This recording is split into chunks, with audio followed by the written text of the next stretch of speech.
Vamos ver o que o Senhor vai nos ensinar hoje através dessa mensagem. Capítulo 20, verso 1. Naqueles dias Ezequias adoeceu de uma enfermidade mortal. Veio ter com ele o profeta Isaías, filho de Amós, e lhe disse: Assim diz o Senhor, põe ordem à tua casa, porque morrerás e não viverás. Então virou Ezequias o rosto para a parede e orou ao Senhor, dizendo: Lembra-te, Senhor, e peço-te que andei diante de ti com fidelidade, com inteireza de coração, e fiz tudo que era reto aos seus olhos. Chorou muitíssimo. Antes que Isaías tivesse saído da parte central da cidade, veio a palavra do Senhor dizendo: Volta e diz a Ezequias: Príncipe do meu povo, assim diz o Senhor, o Deus de Davi teu pai, ouvi a tua oração e vi tuas lágrimas. Eis que te curarei ao terceiro dia, subirás à casa do Senhor, e acrescentarei aos teus dias 15 anos, e das mãos do rei da Síria te livrarei a ti esta cidade, e defenderei a cidade por amor de ti, por amor de Davi, meu servo. Deixa aberto aí, não feche. Feche os olhos só para mais uma rápida oração.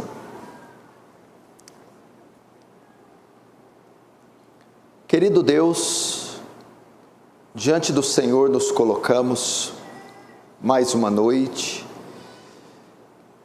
na esperança que Tu nos ouça, que Tu nos acolha, que Tu nos visite, na esperança também que Tu fales conosco, a despeito da nossa pequenez, insignificância. Fala, Senhor. Fala por causa da Tua bondade, por causa do Teu amor. Como disse o hino, Deus que não se cansa de amar. Fala por causa da Sua graça, misericórdia. Que o Teu reino avance.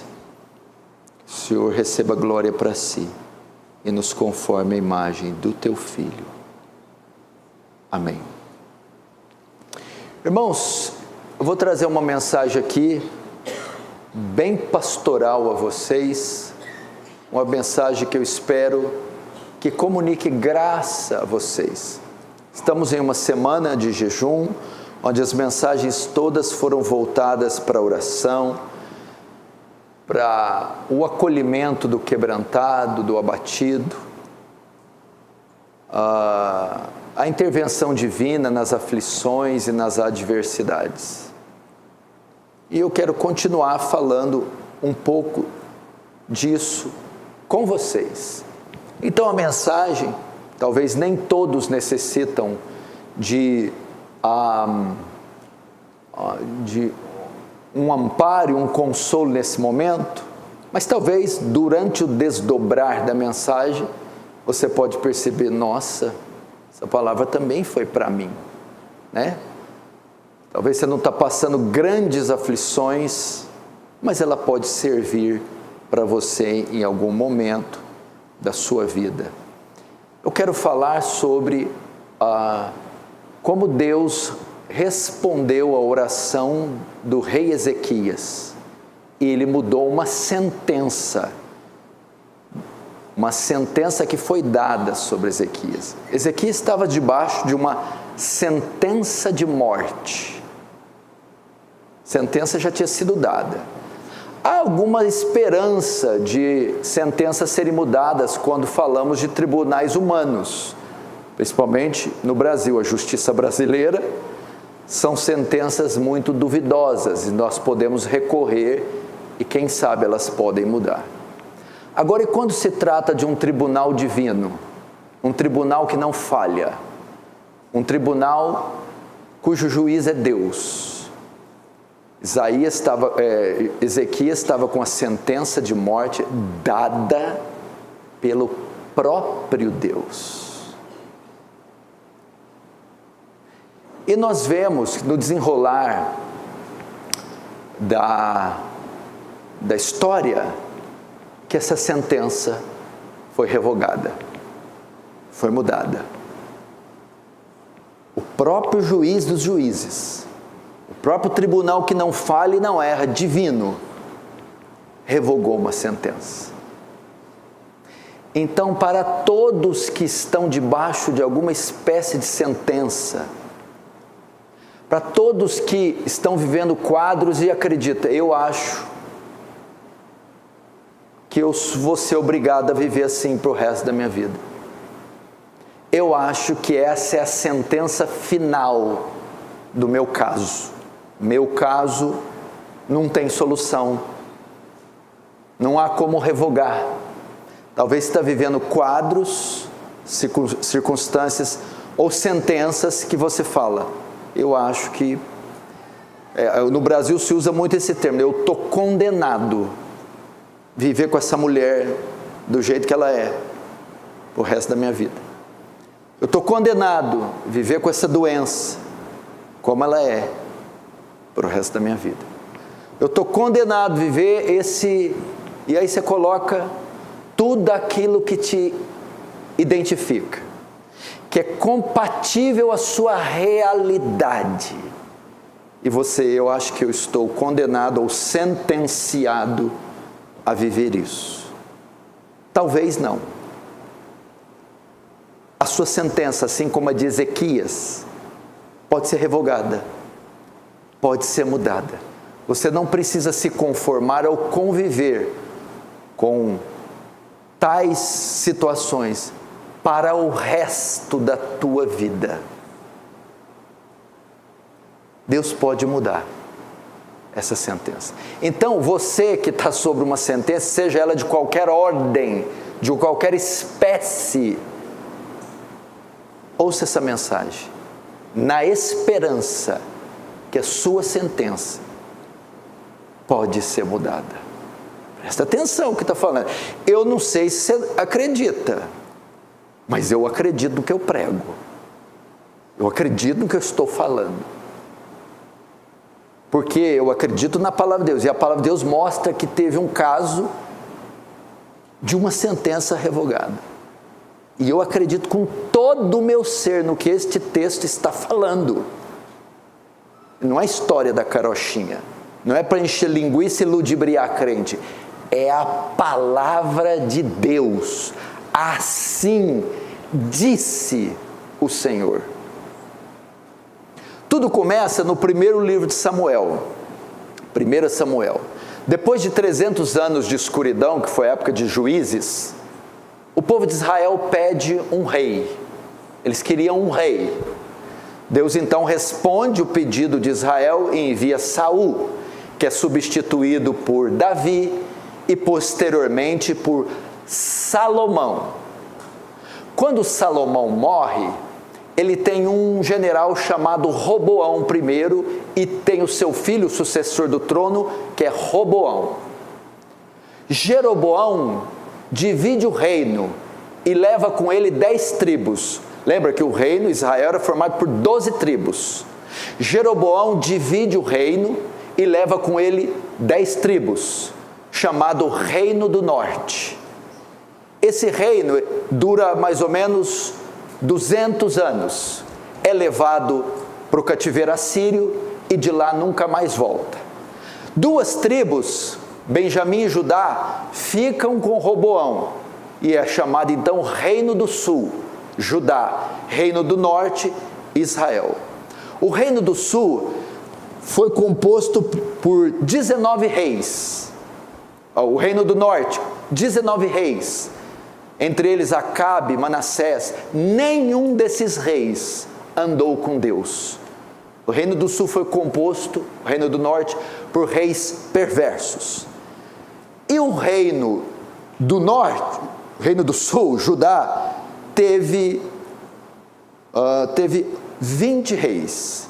Desses reis, Joás, desses reis, Asa, Josafá, e homens que andaram com Deus.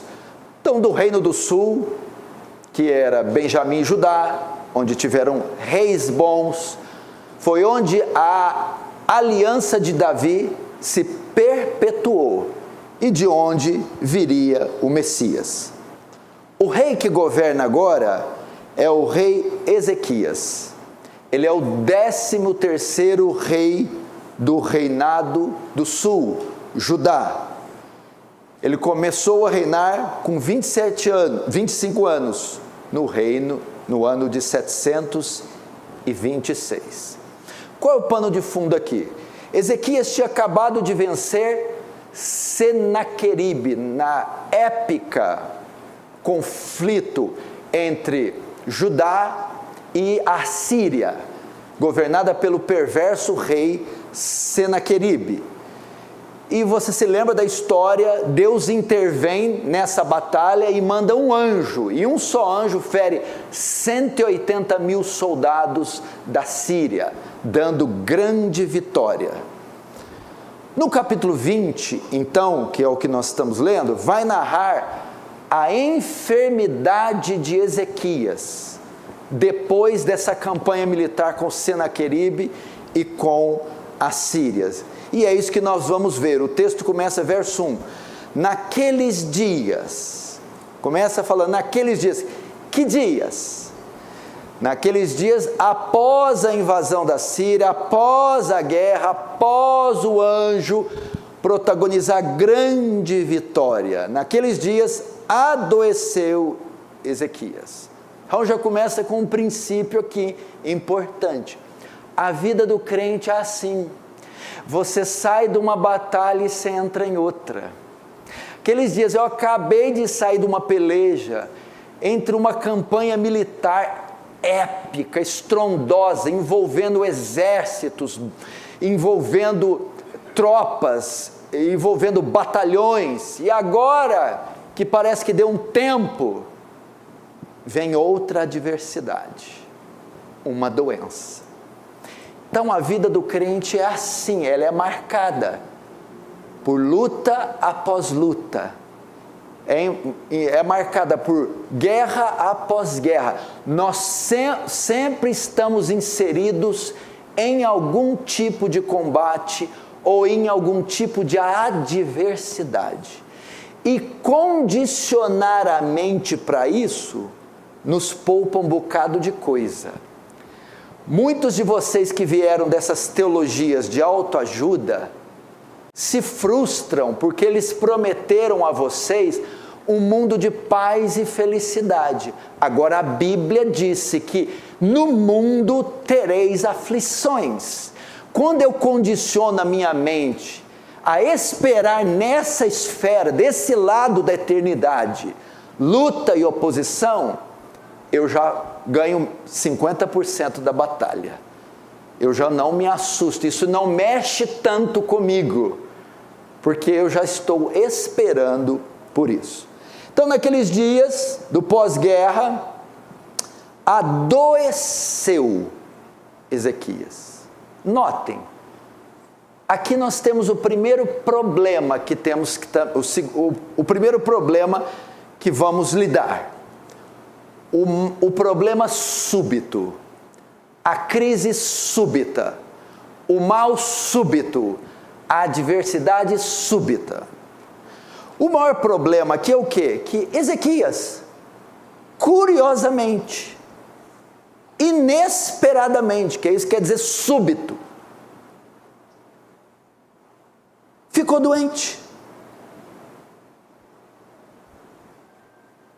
Inesperadamente. Ninguém está sentado aqui e espera chegar em casa. Que é isso? O que aconteceu com o nosso filho? Ninguém espera chegar em casa. Cadê o carro? O que aquelas viaturas estão paradas ali? O que o Charlão está fazendo aqui? Eu não chamei ele para vir, não tem comida para ele hoje não. Esse é o maior problema. Quando você vai passar uma crise, que ela é prenunciada primeiro, você vai se preparando para ela. Mas quando ela é súbita, muitas vezes Deus nos submete a adversidades inesperadas. Ninguém está esperando, ninguém previu. É um dia normal, é o cotidiano da nossa vida, nós acordamos, vivemos vivendo o cotidiano. Mas ele curiosamente, subitamente adoeceu. E as adversidades às vezes são assim, elas não marcam data, elas não têm agenda. E sabe o que é o pior do súbito aqui? Não tem a ver necessariamente com o mal em si, o físico. O súbito mexe mais com o coração. Muitas vezes a gente não está preparado. É o coração que é tocado. O maior problema do súbito não é ser adido, se roubou o carro, é que às vezes o coração desmaia. Meu Deus, eu não estou preparado para uma notícia dessa. Meu Deus, eu não contava com isso. Coração desmaia, a pressão baixa, é afetado o nosso âmago. Vem cá, fulano, oi, desce aqui no RH, no escritório. Ué, desço. O que é isso? Assina. Assinar o quê? Seu aviso. Aviso? Mas eu estou 25 anos nessa firma, ninguém me falou nada. Então, a gente ficou assim, mas por que vocês não me deixaram preparar? Na hora, a questão ali não é o emprego, a dívida, não é nada físico, o coração. Tem a ver com as nossas emoções. Eu preciso te contar uma coisa, meu marido. Imagina sua mulher chegar assim hoje. Você chega do culto, percebe que ela está meio esquisita, andando para lá e para cá. Menino, vai dormir logo. Vai estar pressando os meninos para dormir, ele está só olhando. Ele parece bobo, ele tem cara de songa, mas não é não, porque o homem tem cara de songa. Só tem cara, viu?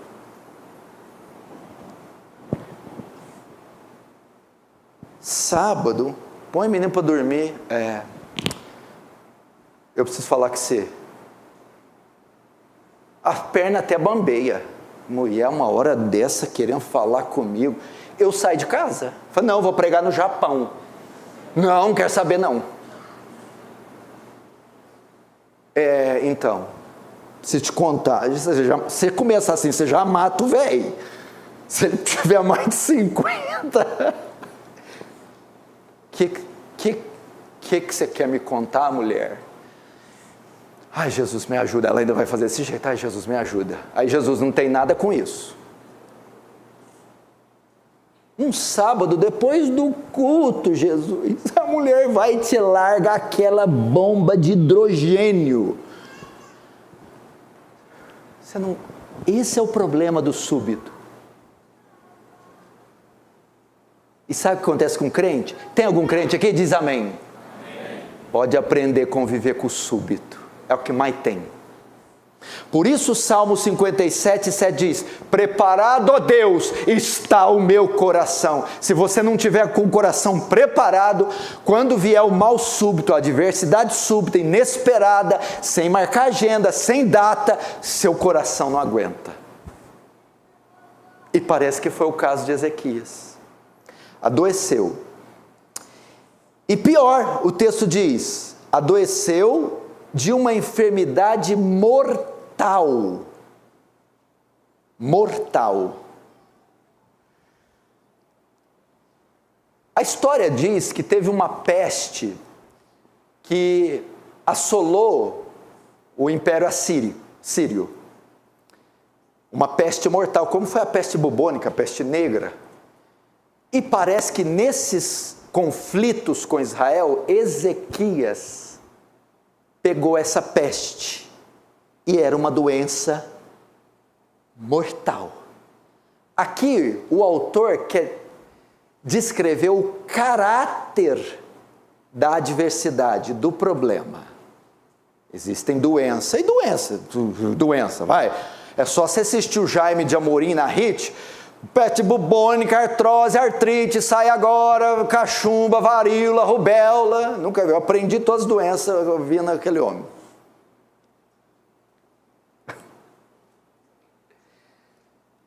Ele vai mostrar o teor. Era uma doença gravíssima. Gravíssima. Quando a palavra gravíssimo, o superlativo, quer dar ideia no grau máximo, na dificuldade máxima, está falando do teor, do nível, do caráter do problema. É seríssimo, é gravíssimo. Nem sempre lidamos com situações, embates leves, típicos, que é o que a gente vive todo dia. Aqui é algo atípico, aqui é algo gravíssimo. E infelizmente nós temos que aprender a lidar com o gravíssimo, com o dia mau, a noite escura da alma, como foi cantado. Meu Deus, que é isso aqui? Que está acontecendo? Você olha os exames, que é isso aqui? Você se dá conta do buraco, é algo gravíssimo. E o texto ainda descreve o que é, discrimina, é uma enfermidade mortal, ou seja, risco de vida. Era a situação dele. Aqui aponta para outro princípio. Quando fala gravíssima e mortal, está destacando, Ezequias está dizendo: Senhor, aquilo que eu estou passando está acima do meu poder e do meu controle. Não há ciência que resolva, não há governo que resolva, não há entidade que soluciona, está acima do meu poder. Pode ser o seu caso. Dilemas, situações, circunstâncias que desafiam sua capacidade, sua inteligência. Deus nos dá dons naturais para lidar com as nossas coisas do cotidiano. Você tem recursos, dinheiro, plano de saúde, você tem advogado, você tem N situações. Mas você às vezes vai se deparar com situações que os seus recursos nada podem fazer. Era o caso de Ezequias. Essa situação está acima do meu poder. Eu não consigo mudar o coração do meu filho. Eu não consigo convencer os meus filhos do contrário. Eu não consigo mudar essa sentença que foi dada. Eu não consigo. Era o caso dele. Deus então faz o quê? Envia Isaías nesse momento. Olha só, verso 1. Veio ter com ele o profeta Isaías, filho de Amós, e lhe disse: assim diz o Senhor, põe em ordem a tua casa, porque morrerás e não viverás. Aí Deus manda um profeta. Ele entra lá. É grave a sua enfermidade? É grave.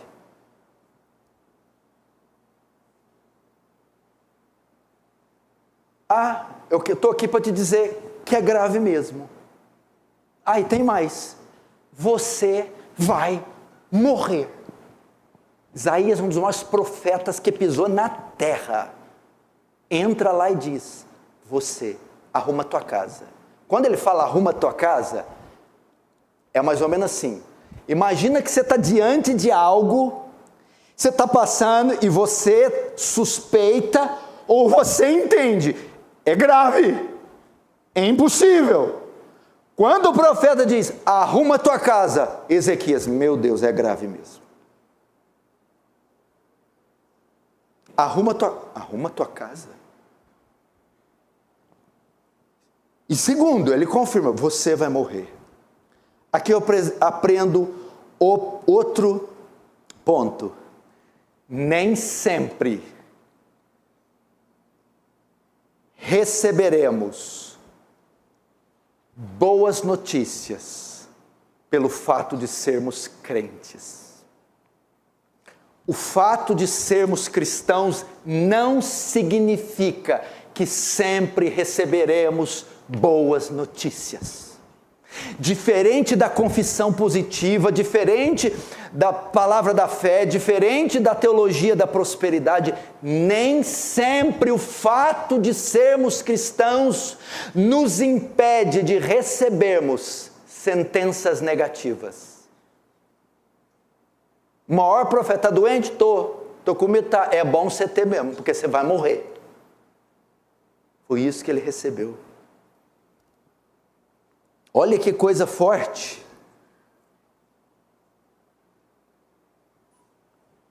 Nem sempre. Por quê? Porque nós que somos cristãos, quando estamos diante de situações difíceis, nós temos fé e esperança.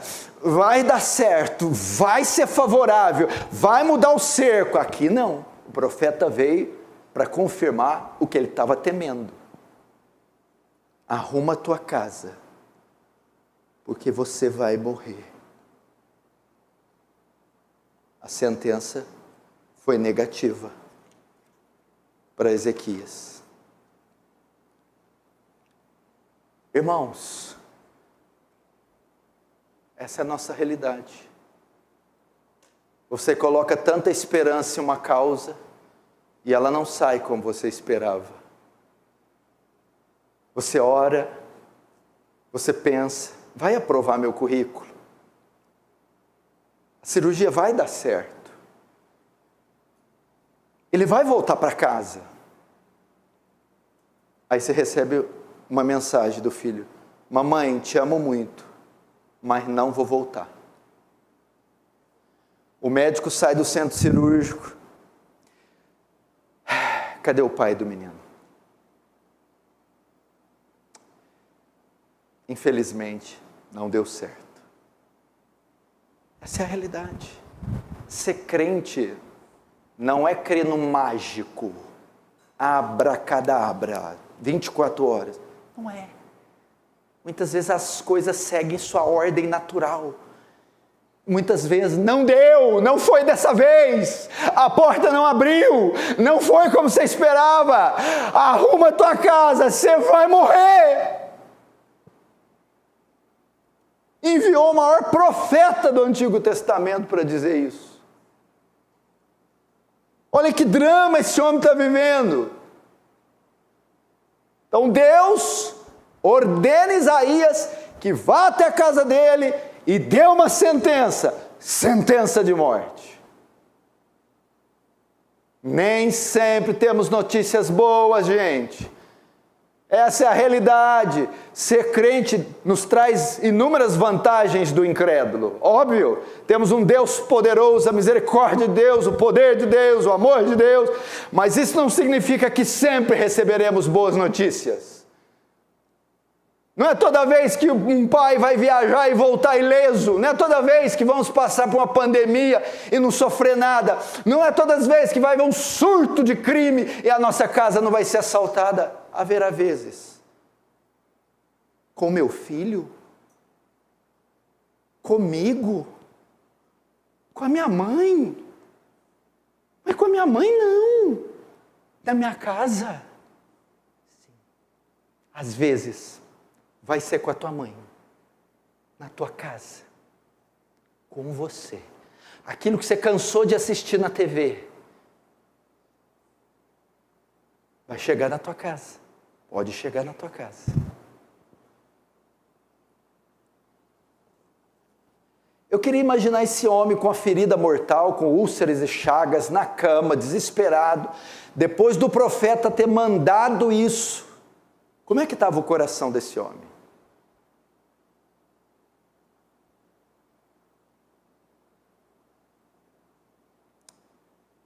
Agora, vamos ver a reação de Ezequias diante de todos os fatos. Vamos ver, como será que você reagia se estivesse nessa situação?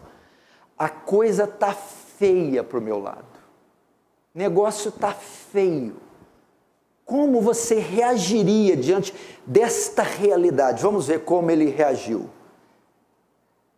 Verso 2. Então virou Ezequias o rosto para a parede e orou ao Senhor.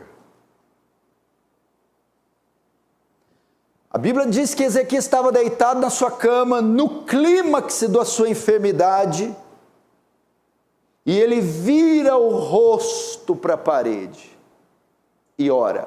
Por que ele não só orou? Por que ele virou o rosto para a parede? Não tem nenhum significado relevante para você orar a Deus.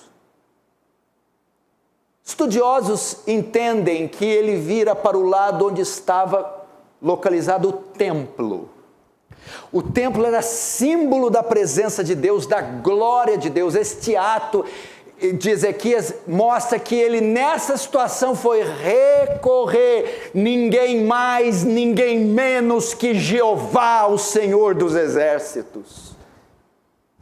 Ele se voltou para Deus, para o único que podia ajudá-lo, para o único que podia mudar aquele quadro, e ele orou. O texto diz que ele orou, foi apresentar o caso a Deus.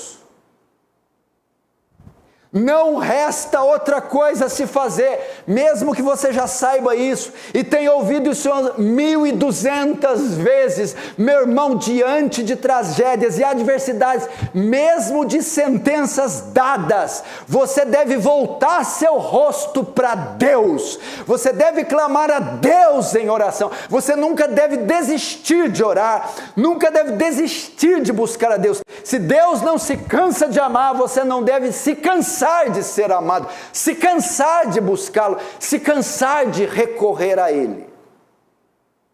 E ele orou, pedindo o quê?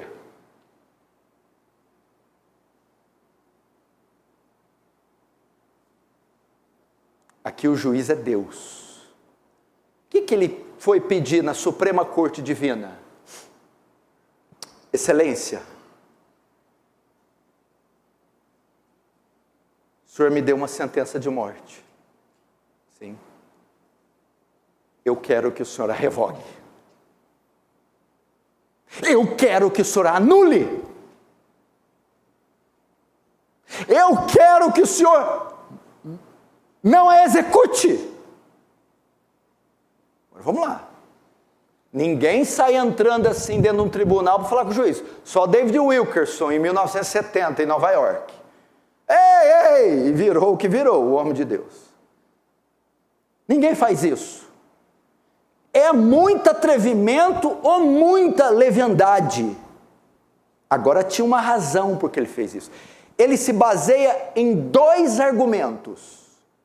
Primeiro, na teologia dos judeus, era comum os ímpios terem uma morte precoce por causa da sua falta de aliança com Deus.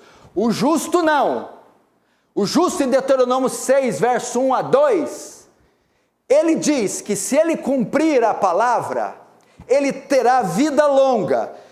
Deuteronômio 6, verso 1, estes, pois, são os mandamentos, os estatutos e os juízos que mandou o Senhor teu Deus, se te ensinarem para que os cumprisse na terra que passais a possuir, para que temas ao Senhor teu Deus e guarde todos os seus estatutos e mandamentos que eu te ordeno, tu, teu filho, e o filho do teu filho, todos os dias da tua vida, e que teus dias sejam prolongados.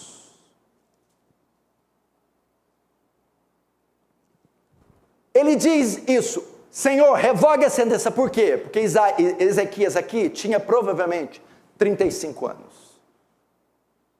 Ele teria uma morte precoce. E Deus prometeu, na sua lei, que daria vida longa para o justo. Principalmente, quando eu li em Deuteronômio, se ele fosse fiel e guardasse os mandamentos. Ezequias se lembra disso. Olha só o que ele diz. Verso 3, lembra-te, Senhor, peço-te que andei diante de ti com fidelidade, com inteireza de coração, e fiz o que era reto aos seus olhos. Ezequias está dizendo, eu cumpri com perfeição, Deuteronômio 6, verso 1 e 2, e o Senhor prometeu para quem andasse em fidelidade, inteireza de coração, observasse seus mandamentos, teria uma vida longa. Eu sou muito novo para morrer. Segundo argumento, por que ele pede para revogar a sentença? Ele usa a ciência ou a razão. Senhor, morrer com essa idade não é seguir o curso natural da vida.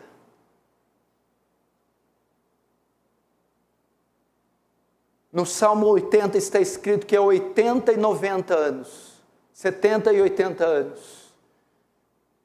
Essa morte não é compatível com a existência que o Senhor propôs na terra. Ela vai contra a ordem natural das coisas. Eu sou muito jovem para morrer. Meu irmão, é assim que temos que ir diante de Deus. Senhor, não é comum crianças virem ao mundo assim, não é comum situações assim, não é comum meu lar ser assim, não é comum um casamento ser um inferno assim, Senhor. O Senhor não criou casais para se odiarem, o Senhor não criou filhos para estarem nesse estado, o Senhor não criou uma vida cristã para ser assim. Ele apelou para isso. Senhor, lembra-te do dia que vi até o Senhor, que me converti, que me entreguei ao Senhor e andei em fidelidade, e o Senhor prometeu guardar minha casa, o Senhor prometeu me sustentar, me prover os recursos, o Senhor prometeu me proteger. Senhor, revoga.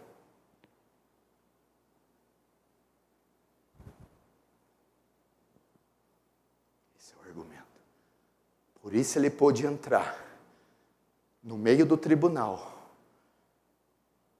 e dizer, com toda essa ousadia, muda a sentença. Talvez se ele tivesse 90 anos, com a doença mortal, Senhor, está doendo, leva logo. Ele ia falar isso. Porque é natural, um homem de 90 anos, a morte chegou, já cumpriu o seu papel, mas com 35, está violando dois princípios, a lei da vida e a promessa que diz que para o obediente haverá vida longa. Você pode ir a Deus assim, quando você estiver diante de situações, que você for levar a dizer, Senhor, eu sei que Tu és soberano, que Tu, nos Teus decretos, sabe tudo o que faz, mas Senhor, isso está contra a ordem natural das coisas. Você tem que ir assim, mulher, pelo teu marido, pelo teu lar, porque minha casa é um inferno. Você tem que orar para o teu marido. O Senhor me prometeu um provedor, um protetor, um sacerdote, um profeta. Ele não é nada disso. Você tem que estar diante dessas situações. O Senhor prometeu crer no Senhor, será salvo tu e tua casa. Eu e minha casa serviremos ao Senhor. Meu Deus! Eu quero que a herança que foi dada a mim seja transferida aos meus filhos.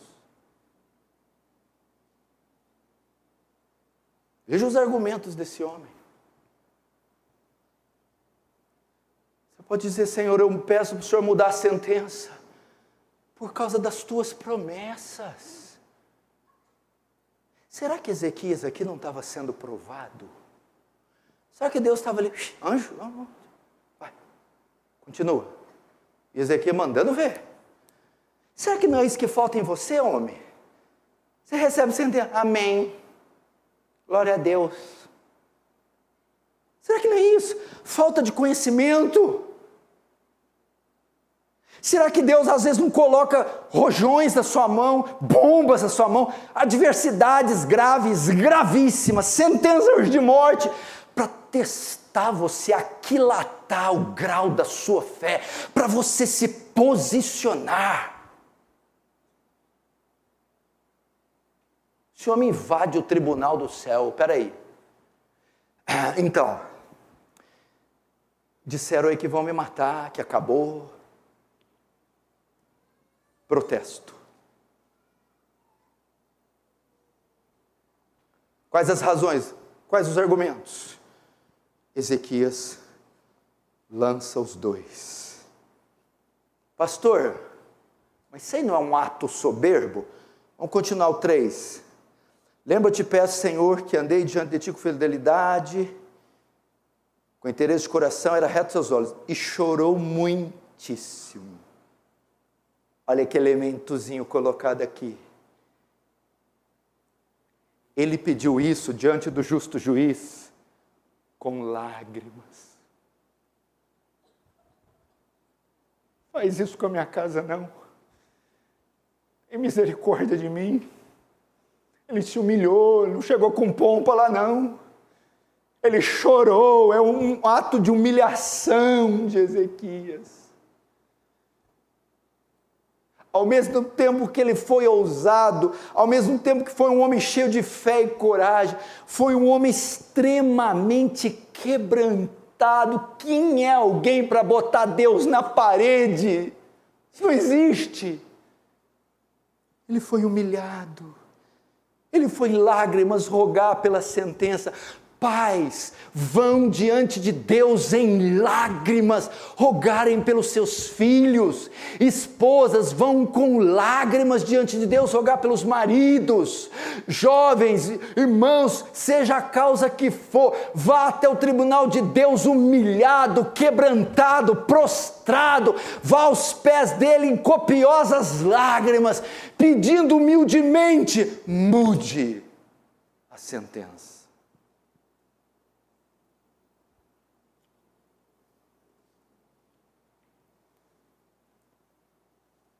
Então nós tivemos primeiro a sentença, a pergunta, depois a reação de Isaías, a réplica. Agora vamos ver com quem que ficou a tréplica. Com o juiz. Vimos a sentença de Deus, a reação de Isaías. Agora veremos a reação de Deus diante da reação de Isaías. Vamos ver, veja o nível do negócio. A primeira parte, o primeiro ato, a primeira cena da peça, foi muito intensa, foi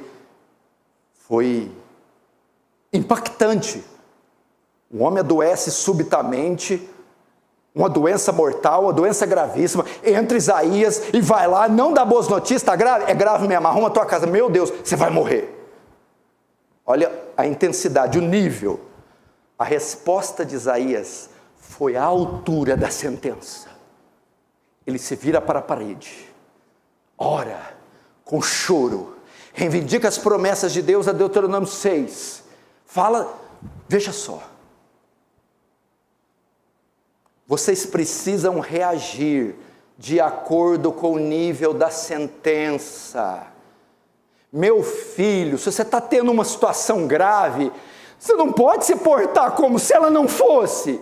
Uma coisa é orar agradecendo a comida, outra coisa é orar, cura meu filho. Uma coisa é pedir livramento de uma viagem, outra coisa é de um sequestro. A resposta tem que ser dada no mesmo nível da sentença, da crise. Vocês não podem ser omissos ou indiferentes. Gente, tem homens com os olhos muito secos, pessoas muito duras. Ezequias se desabou, Ezequias chorou, virou para a parede, expressou todo o seu ser. Vamos ver a reação de Deus. Verso 4 e 5.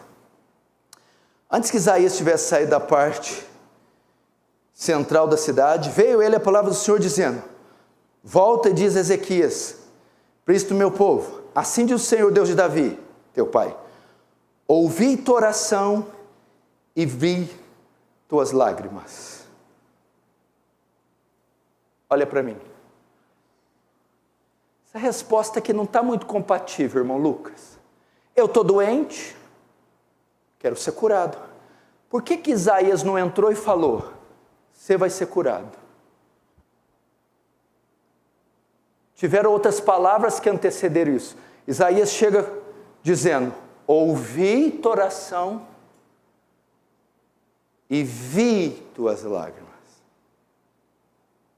Por que ele falou isso? Para confortar Ezequias. Antes de curar o corpo, Deus foi curar a alma, o coração de Ezequias primeiro.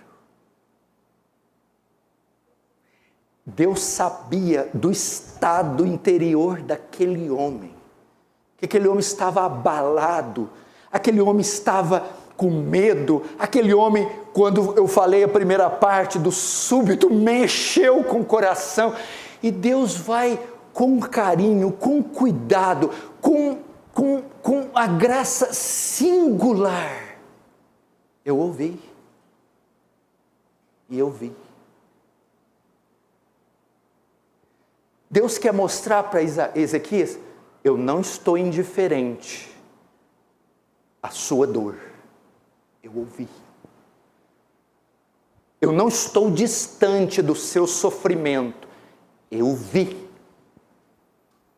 Imagina se eu ouvir isso. Deus dizendo para você: eu ouvi, mãe, eu ouvi você, mãe, eu vi você, pai, eu estou vendo a sua agonia, eu estou vendo o seu drama, o seu dilema. Eu considerei suas orações, Ezequiel, eu considerei sua ousadia, suas lágrimas, eu considerei seus apelos, seus argumentos me convenceram. As promessas e a ordem natural. E por que ele quer falar isso para Ezequias?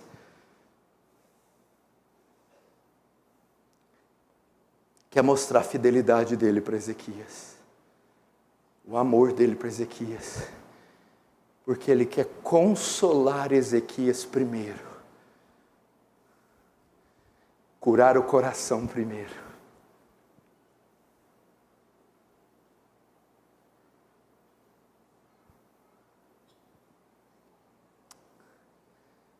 Que coisa maravilhosa. Vamos continuar. Aí o texto diz: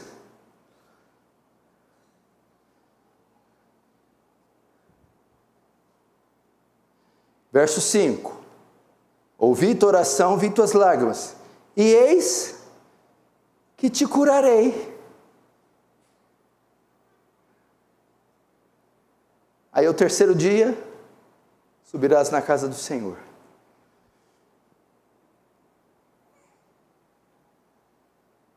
Imagina, como é que foi?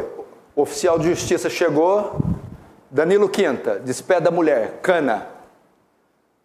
Tapou na mochila, não tinha muita coisa para levar, né? Tá vendendo tudo, né? Aí o oficial sai. A hora que o oficial sai, Deus, volta lá. Tá, o que eu falo? Tá solto, não vai prender mais. Quando Ezequias estava no portão saindo, Deus, volta lá. E ele fala o que para Ezequias? Ouvi tua oração e eu te curarei, te acrescentarei 15 anos. O oficial chega, as lágrimas, pois não, oficial, então, eu estou aqui dizendo, lembra a sentença que eu acabei de dar? Sim, foi revogada, a sentença foi mudada. Deus poupou Ezequias do mal que iria fazer a ele, em resposta à sua postura, à sua oração. Aqui está uma prova clara, que mesmo uma sentença promulgada, baixada, decretada do tribunal do céu, mesmo ela sendo dada pelo juiz divino, pode ser mudada. Ela foi mudada, foi revogada, e o texto diz,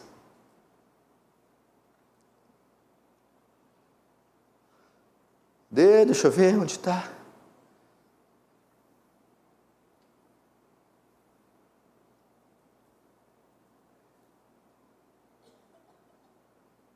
verso 6, acrescentarei a teus dias 15 anos, Deus deu 15 anos a ele. Mas tem mais coisas aqui, presta atenção. O texto diz assim: ouvi tua oração, vi tuas lágrimas, eis que eu te curarei ao terceiro dia. Não foi naquele mesmo instante. Levou um tempo. Veja, você está vendo como é? Por isso que a gente tem que estudar os atributos de Deus. Crente forte é crente que conhece Deus. Vê o modus operandi de Deus aqui. Vou curar. Mas não vai ser agora.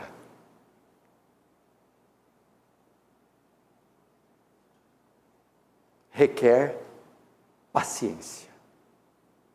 É outro problema que nós nos frustramos. Não sabemos esperar. E achamos que tem que ser do nosso jeito. Ao terceiro dia. Irmãos, Deus está dizendo, vai levar um tempo, mas eu farei. Aprenda esse princípio também. A ação de Deus, as coisas de Deus obedecem uma ordem em um tempo. Não é o nosso tempo. Isso ajuda tanto. Eu já esperneei falando, Deus, é agora. Isso na minha concepção, mas não na de Deus. E quantas vezes Deus fez? Deus respondeu centenas, milhares de orações minhas. A maioria no tempo dele e não no meu. Mas respondeu.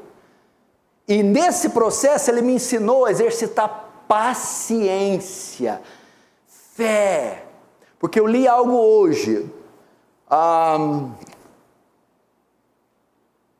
porque mais do que te trazer felicidade, Deus quer te trazer santidade. E por isso o fator tempo é importante, porque enquanto você espera no lugar da adversidade, aquilo vai te santificando. Se ele te responder na hora, felicidade. Se ele levar um tempo, santidade. Ou por que não, felicidade com santidade. Lembre-se disso. Último princípio. Ele diz ainda aqui, verso 5, ouvi tua oração, vi tuas lábios, te curarei no terceiro dia, subirás à casa do Senhor.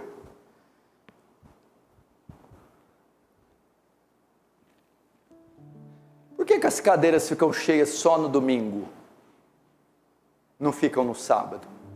Por que elas não ficam cheias na quarta de oração? Na EBD então, o Thales já está sentando embaixo já, para ver se dá, hein? Sobe lá na casa de Deus. O que eu aprendo aqui? O modo convencional de Deus operar, de Deus responder, de Deus agir, é na sua casa, é na igreja que Deus fala com o seu povo, é na igreja que Deus responde orações, é na igreja que Deus muda sentenças. Imagina se você não tivesse vindo aqui ouvindo isso hoje. A ideia aqui é, eu escolhi um lugar para me manifestar, eu escolhi um lugar para eu falar, eu escolhi um lugar para eu operar, é a minha casa, é a igreja do Deus vivo, coluna e baluarte da verdade. Você quer ver a bênção de Deus, quer ouvir a voz de Deus, venha à igreja. Venha à igreja.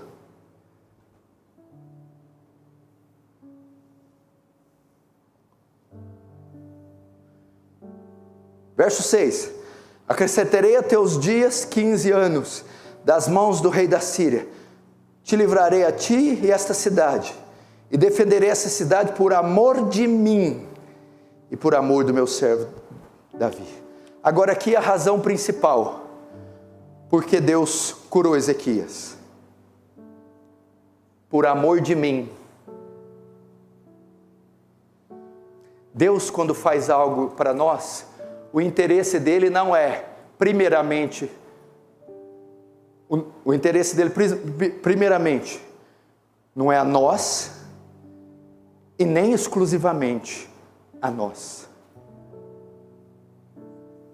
Isso é estudo dos atributos de Deus, da providência divina, dos decretos de vida, da soberania divina.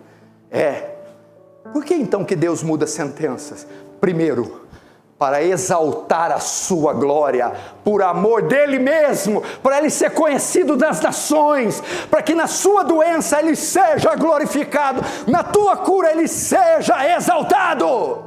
Por amor de mim que faço isso, Ezequias, para que todos saibam que eu sou Deus, que eu sou fiel e tenho poder sobre o bem e o mal. Depois, para o nosso alívio. Aí, mais um argumento bom, que é o que os homens de Deus usam. Eu pego o argumento desse e uso para orar. Pô, Deus, legal, hein? Para a tua glória. Pois então, levando em conta o estado que eu estou, a tragédia que está a minha vida, quanta glória tu não receberás se me restaurar.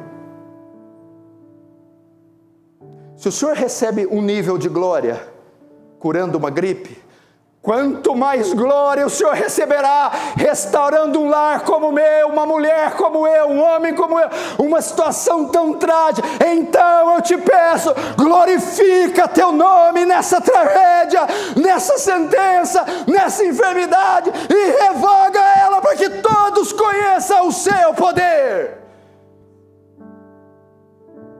Você pode orar assim.